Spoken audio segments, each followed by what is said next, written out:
Now we're going to discuss the limit of small heat transfer. So suppose that we have a system that is placed in thermal contact with some other system so that it absorbs a small amount of heat. So I have a system A, and let's say that the system A is isolated from the rest of the world, and it's in contact with another system, thermal contact with another system A prime. Now the nature of the contact between the two is a thermal contact, so I'm allowing energy exchange in the form of heat between A and A prime. And let's say that A has fewer degrees of freedom compared to A prime. A is a small system, and the amount of heat transferred from A prime to A, or the heat absorbed by A, I'm going to call Q. Okay, so since I'm talking about the limit of small heat transfer, this heat that is being transferred, it could be absorbed or released by A, is much less than its average energy, E bar minus E0, about the ground state energy E0. So system A in thermal contact with system A prime,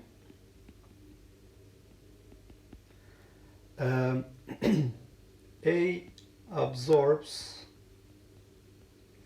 a small amount of heat.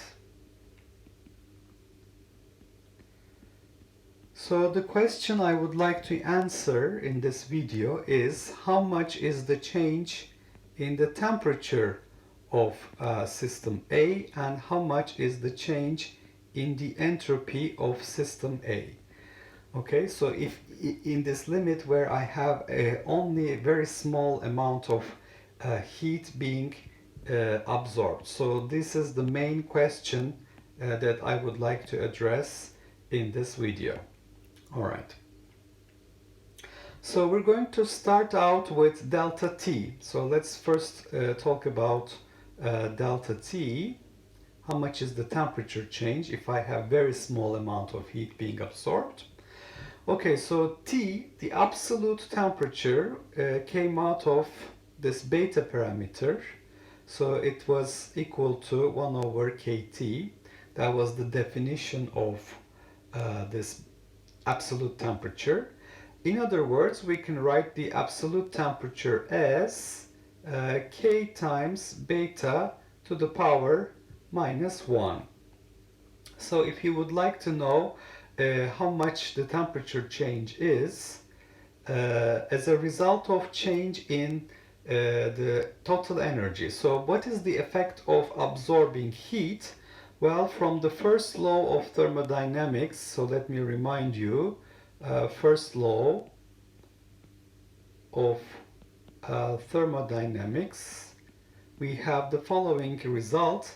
If you have a thermal contact between two systems, the mean energy of system A will change. It will increase by amount of heat added to the system, because we have a thermal interaction. W is equal to 0. This is a thermal interaction. Okay, so therefore, when you have heat being absorbed by the system, it's going to change its energy, and when energy changes by a small amount, the mean energy changes by a small amount, how much is the change in the energy, in the temperature, absolute temperature of that system? Well, it will be, to first order, the derivative of the temperature with respect to beta derivative of beta with respect to energy multiplied by the change in the energy, dE. It's a small amount of change in the energy. So this is the first order approximation for change in temperature. Okay, so what is, so first consider del T del beta. What is del T del beta? It's going to be k to the power minus 1 dd beta of 1 over beta, which is k to the power minus 1 minus 1 over beta square, or you can write this as minus 1 over k beta square. So that's del T del beta.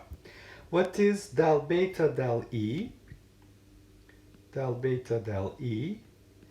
So for that I have to remind you the definition of beta. Beta is, by definition, the derivative of natural logarithm of number of accessible states with respect to energy E. And basically what you need to do is you have to find the derivative of number of accessible states with respect to energy. That means you need to know how the number of accessible states vary with energy, and that we found to be E minus E0 to the power F, number of degrees of freedom in our previous discussion. So therefore I find that, let me separate this part here. So I find that the natural logarithm of omega is f times natural logarithm of E minus E0, and therefore beta will be as a function of energy E, so it will vary as f over E minus E0. So the derivative of natural logarithm of omega with respect to energy. So I've just taken a derivative here. So what is del beta del E? Del beta del E will be equal to minus f over E minus E0 square. So all of this should be evaluated at the mean energy. So evaluated at the mean energy, this is E bar minus E0 square. And therefore I can combine these two results in order to get the delta T, the change in the temperature. So let's take a look at the change in the temperature again. So first of all, notice that F over E bar minus E0 is beta. Therefore, I can also write this del beta del E at the mean energy at equilibrium to be minus beta divided by E bar minus E0. So if I calculate delta T, then the change in the temperature, it is del T del beta. So I'm looking at this expression. It is del T del beta, which is minus 1 over k beta square, and then del beta del E minus beta over E bar minus E0 multiplied by small amount of change in the energy, dE bar. So the minus sign will become plus and one of the betas will disappear. So I will get 1 over k beta, and then here I have dE bar divided by E bar minus E0. So how much is the temperature change then? 1 over k beta, but since beta is 1 over kt, is just temperature T, absolute temperature T, multiplied by dE bar, which is the amount of heat we are absorbing, Q, divided by E bar minus E0. And since we have the amount of heat absorbed is much less than E bar minus E0, it's a small heat added, we're going to find out that the change in temperature delta T must be, to a good approximation, 0. So there should be no change, no appreciable change in temperature if we have only a small amount of heat added to the system. Heat absorbed is very small. The change is of the order Q divided by E bar minus E0 times the temperature T. So the fractional change delta T over T is Q over E bar minus E0. So that answers my first question in this discussion. The second question I would like to answer is the entropy change. So I would like to look at entropy change. And for that, I have to remind you that entropy is by definition k times Lecher logarithm of number of accessible states. So if you have a small change in the energy, you have delta S given by del S del E times dE. So this is going to be done at the mean energy, so it's dE bar. Okay, so what is del S del E? It is k del natural logarithm of omega del E evaluated at E bar multiplied by dE bar. So what is del ln omega del E evaluated at E bar? That is beta. So it is k beta dE bar is the amount of heat added, Q. So k beta is T, therefore delta S, the change in the entropy, will be equal to the heat absorbed divided by temperature T.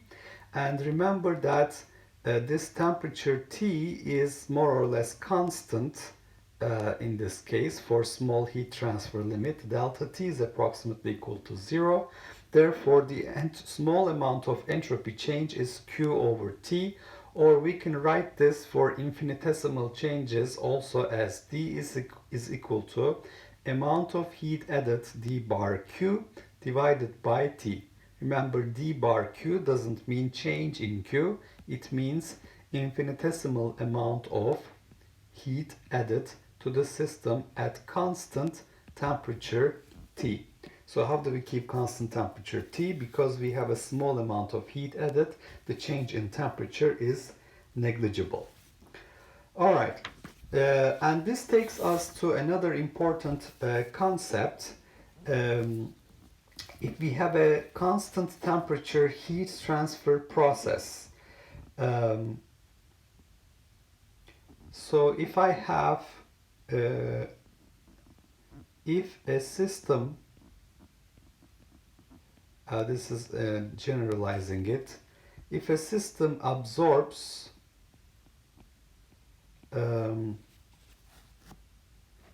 heat, a small amount of heat,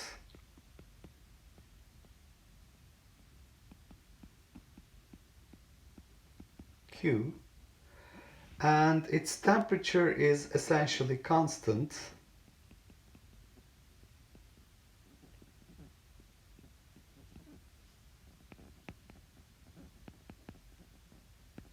so the thermal interaction process does not affect its temperature at all, then such a system is called a heat reservoir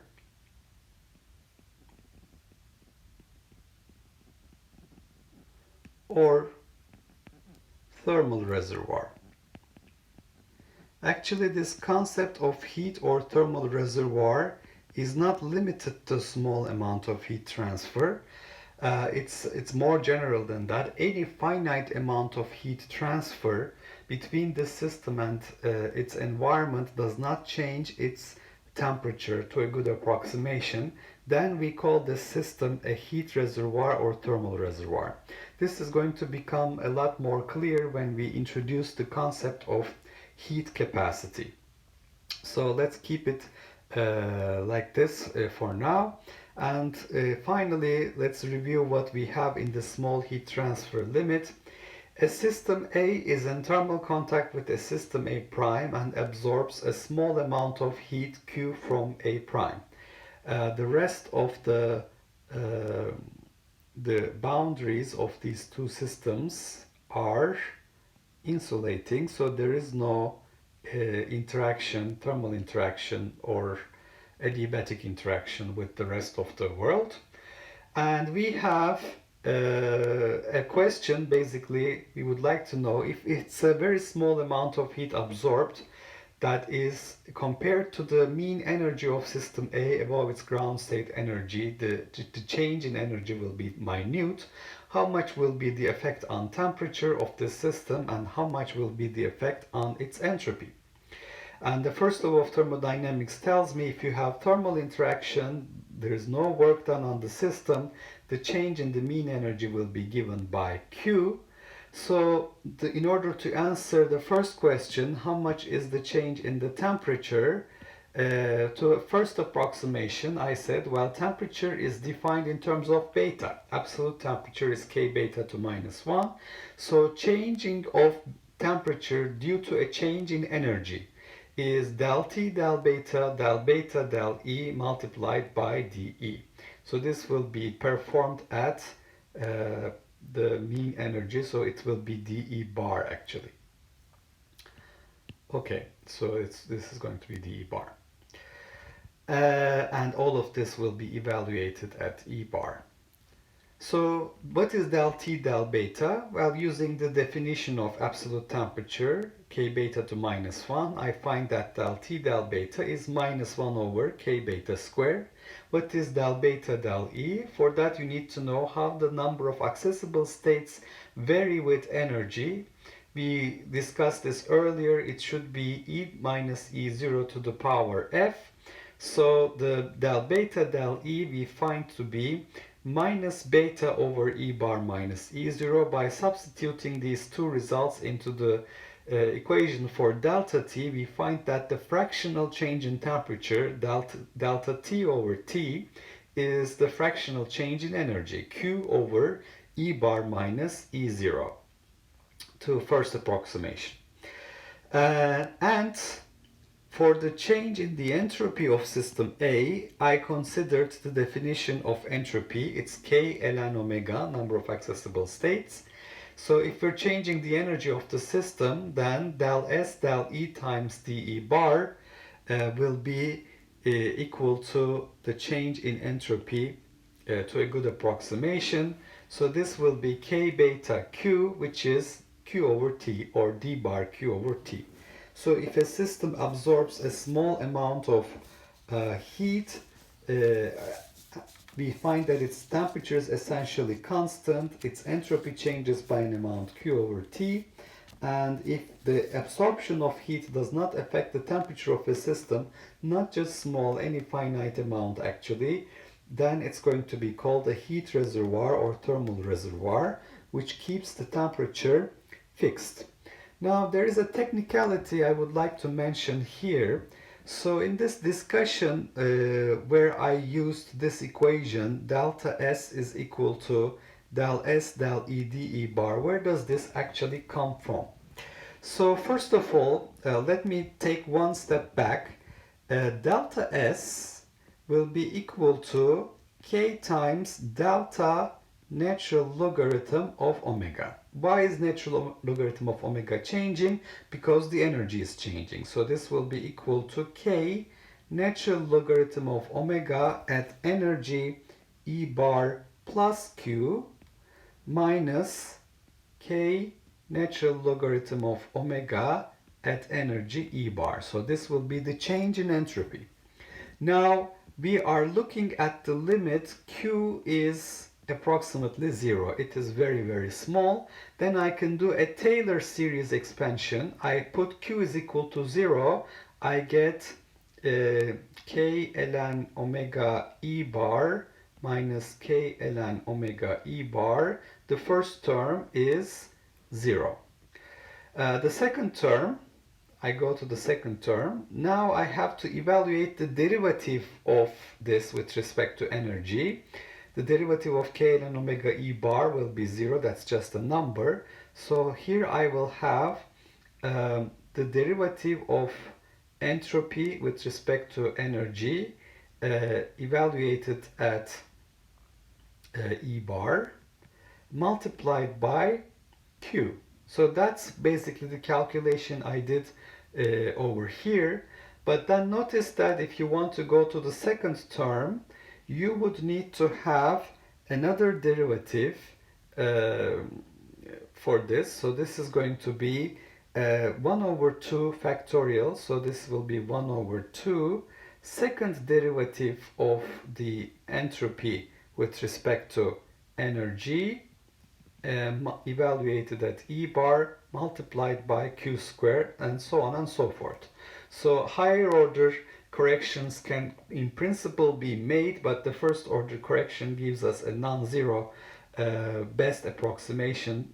So we can basically say to a good approximation we should use del S del E evaluated at E bar times dE bar. So this equation that we have over here is basically coming from the first non-zero term in the Taylor series expansion. So this is first non-zero term in Taylor series expansion.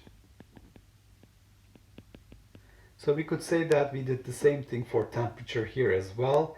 There could be a second order correction term that can be taken into account, but we in our approximation we're assuming that the heat absorbed is small enough. The first order term will be sufficient to get a reasonable answer for this calculation, both for temperature and for entropy.